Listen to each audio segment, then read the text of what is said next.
in the timer spot for me. Today I was thinking, I was thinking this last week, but then we ran out of time, so we're going to do it today.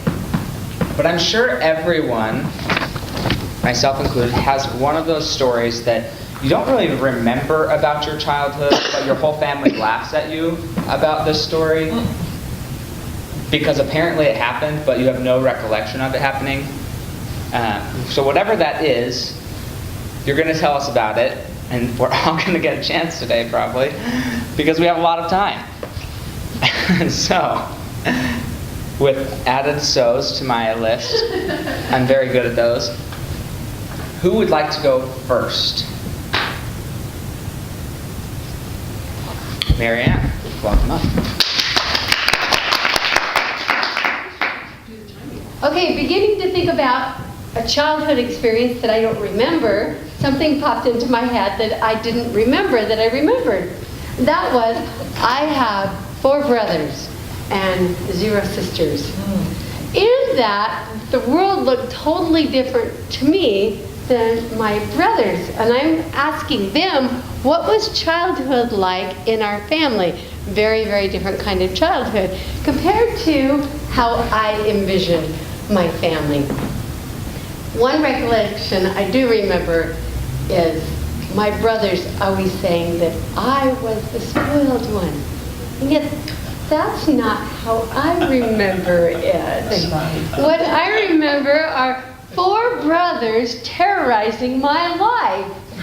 Whenever I was doing something or other, they would come up with some comment that they knew would get me. And of course, I would burst out in tears, start crying, and they would tease me, and I would go running into the bedroom, sobbing and sobbing and sobbing and sobbing, saying, I'm the spoiled one. So as I look back in my life, my memory of my child does not look like I'm the spoiled little princess. Instead, I look at my life with my siblings saying, they tortured me to death until I was just saying, get me out and let me grow up. And those are the memories that I remember, that I didn't remember, that I do now remember about my childhood. Fantastic. How's the tongue twister? I don't even know that I could repeat what you just said about remembering. So this brought a good way to use the word turpitude to my mind. Many of these stories may have a lot of turpitude to them. Baseless, vileness, things that we get made fun of. Who would like to go next? Steve? Steve will go next. In my youth, I must have been involved with some act of moral turpitude. And I was in trouble. And I was told I could go to work, but I had to come straight home after work. No friends, no nothing, straight home. And one Friday, I finished work across town. On my way home, I happened to stop by the football game for a few minutes, 10, 15 minutes. And then I zoomed right home. No one was ever going to find out until my parents saw me on TV. The local TV channel had a camera there, the football game, and my mom's like, so did you come straight home after work? I'm like, yep. She was like, well, guess who we just saw on television? I'm like, oh no. So that was one of my acts of moral turpitude as a child. Thank you. I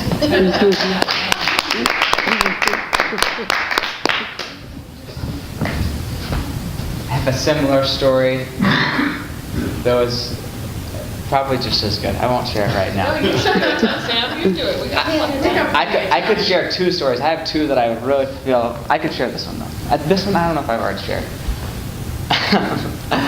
So similar to Steve, we were homeschooled growing up, and we had to somehow manage our time with our mom not really knowing what we were doing. There's 11 of us. I was the 7th, And so my mom really didn't really know where we were. I'm sure she cared. I like to think that she cared. I have no idea though, honestly. But she did say, you can go down to and see if your friend is home. They live about a half a mile away from us. And right beside their house is a store. Actually, it's gone now. It was called Amco. I don't know if you guys remember those stores. Little gas station. And had penny candies. You could get a lot of candy for pennies. It was great.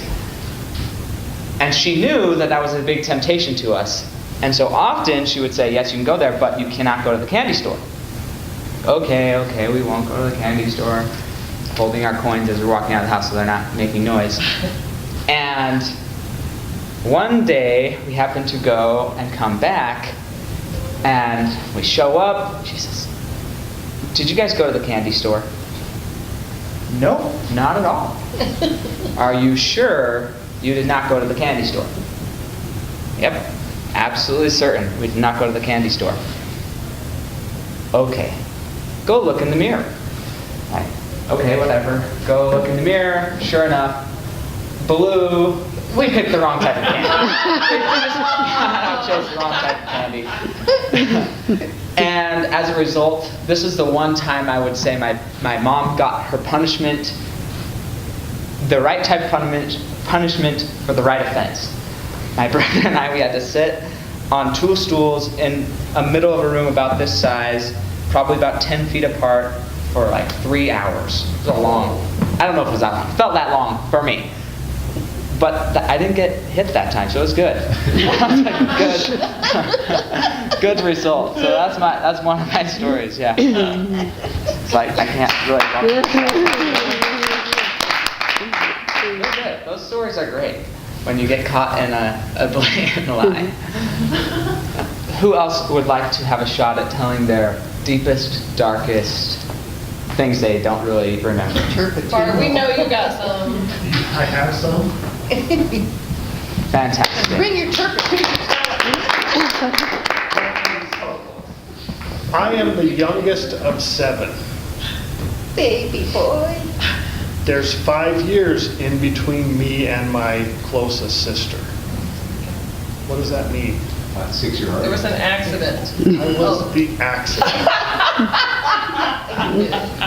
My sisters asked me if I remember getting the wooden spoon or getting the fly swatter, and I said, no, I don't remember that. But I do have a vague memory of one time, at about 5 years old, with the fly swatter. I don't remember what I did, but I wouldn't listen to my mom, and I was outside in the backyard.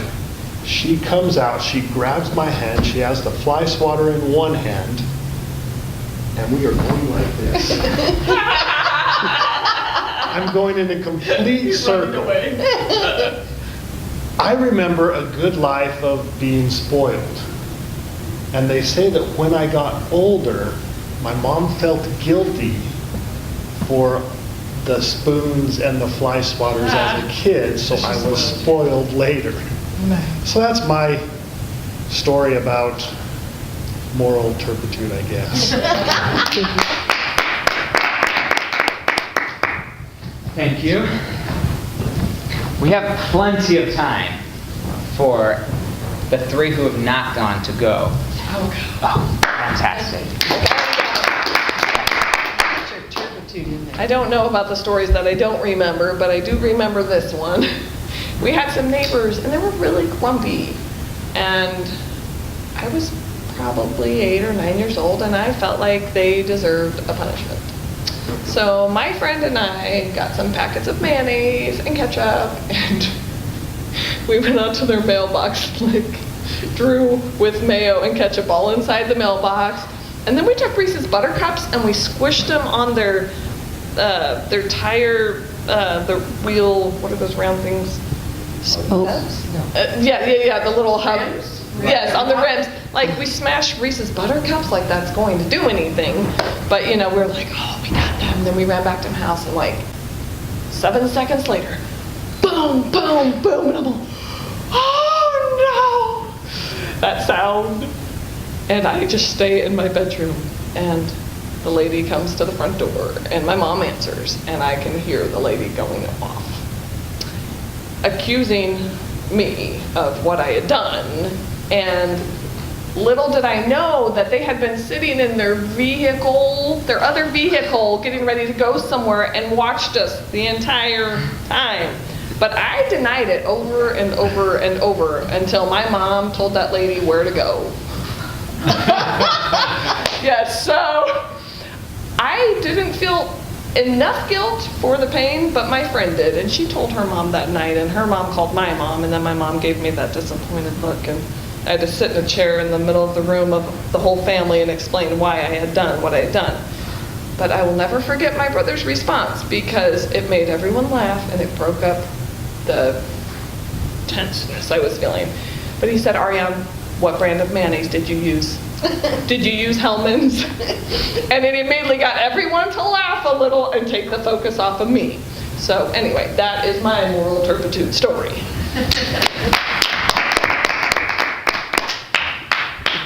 Good job. You sure you don't want to go, Jill? Or Carolyn? I was such an angel, I just don't think of it. Okay, I finally found one. Okay. And it took me a while. Good. Right, maybe one of her kids' stories. Oh, As you know, I grew up in Iowa. I also had a stepfather that I would do anything not to be within his wrath. It just so happened there was a little window of time between the time my mom divorced my father and my stepfather came into the picture that my moral turpitude got the better of me. We lived in a house in a basement while my mom was a nurse, and a family upstairs took care of my sister and I.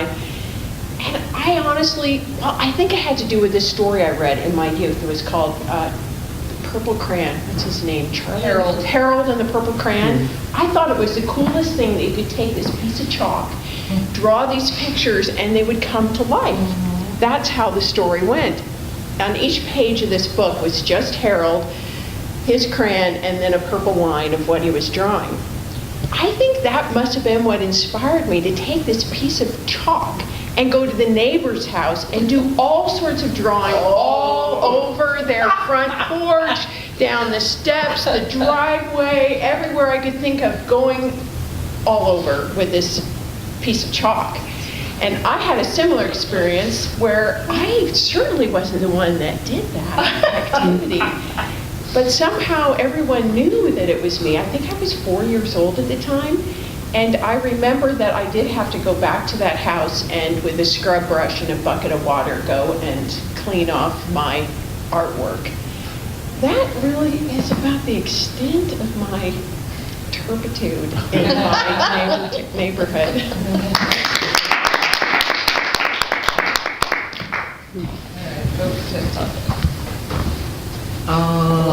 You don't have to. You don't have to.